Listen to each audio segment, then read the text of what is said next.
Hello guys, welcome back to another video, and today I'm going to be ranking all the main PVZ games in the series, which means I am not going to be doing spin-offs or different versions of already existing games or alpha games, so that means I'm not going to be doing PVZ Heroes, I am not going to be doing the Chinese version of PVZ 2, and I am not going to be doing PVZ Adventure.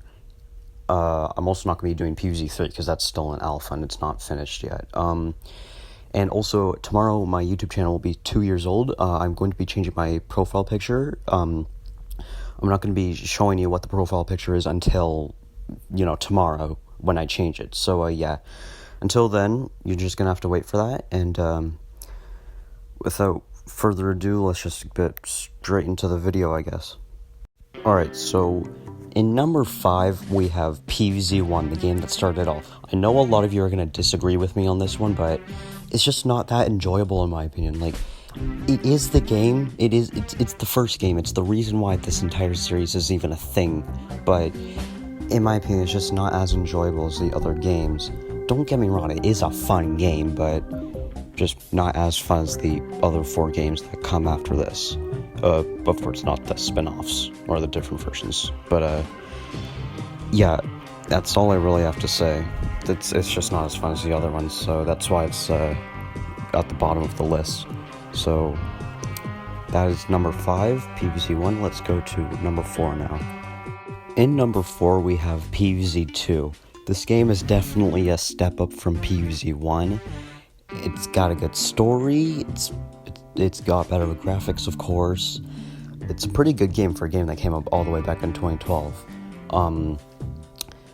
But one problem I do have with this game is the freaking microtransactions. This game has way too many of them, and they're all really expensive as well. Like, if you want good of course, you can always also get good plants from just playing the game, but if you want to get the really good plants, you gotta pay, at least in Canada where I live, $7 just for one plant.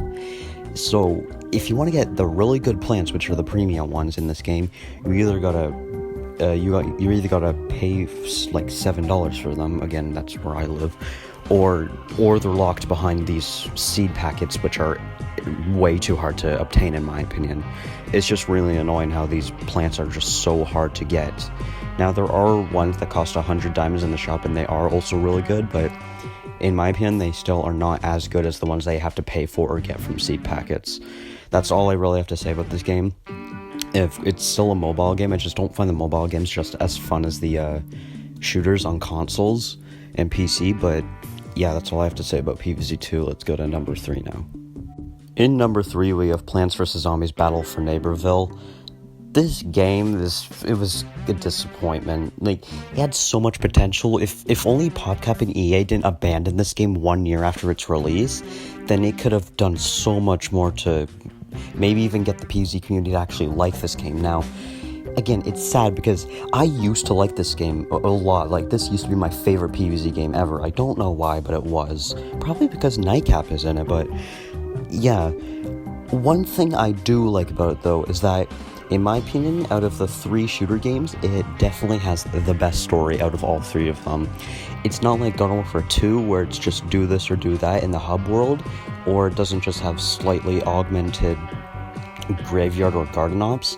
Like, it's actual objectives, like boss hunts, freaking a bunch of other cool stuff, actual objectives instead of just killing stuff or getting items. It's actually a fun story, and each story world has its own hub world as well, which is even cooler, and you can also do side quests instead of just, regular story quests.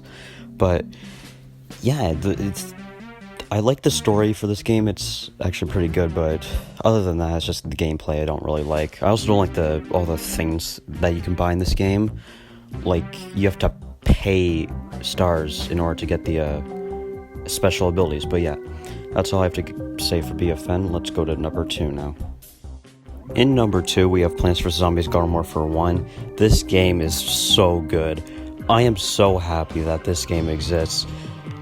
It's so freaking fun.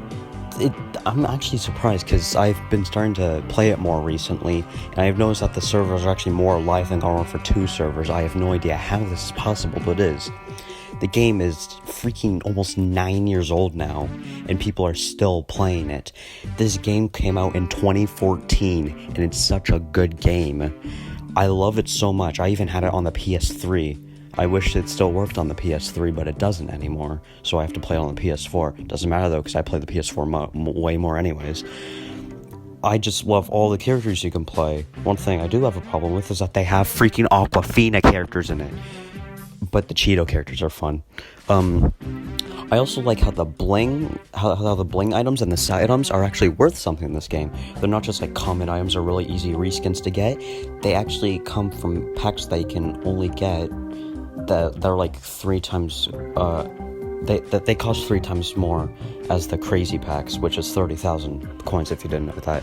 So yeah, they're actually worth something. Back in the day, you used to actually be good if you had these items. But yeah, I don't really like the other abilities they can get from packs, though. I personally prefer the regular ones, except for a few exceptions, but like the Iron Maiden. But yeah, that's all I have to say about this game. It's really fun. Let's go to number 1 now. In number 1, surprise, surprise, it's Garden Warfare 2. This game is awesome. Need I say more? It is definitely the most fun PvZ game out of any game in the franchise, in my opinion. This game is pretty much just Garden Warfare 1 done right, even though Garden Warfare 1 was already done right when it first came out, but this game, I like how it actually has graveyard ops in this game, unlike Garden Warfare 1, where it only had garden ops, which means you can only play ops as plants, but in this game, you can play ops as either plants or zombies. Another thing I like about this game is like the storyline with the gnomes or something. I don't know, it's kind of weird, but it's also pretty funny.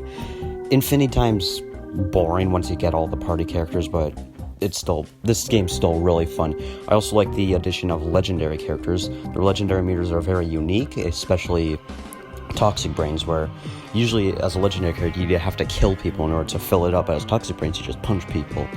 Overall, this game is just really fun. I don't really like the microtransactions though, so yeah. Anyways guys, that's gonna do it for this video. Thank you so much for watching, and I'd also like to thank all of you for randomly subscribing these past 2 weeks. I've gained over 300 subscribers in the past 2 weeks, and I'm so grateful for that. I'm almost at 1,000, which is currently my goal for subscribers.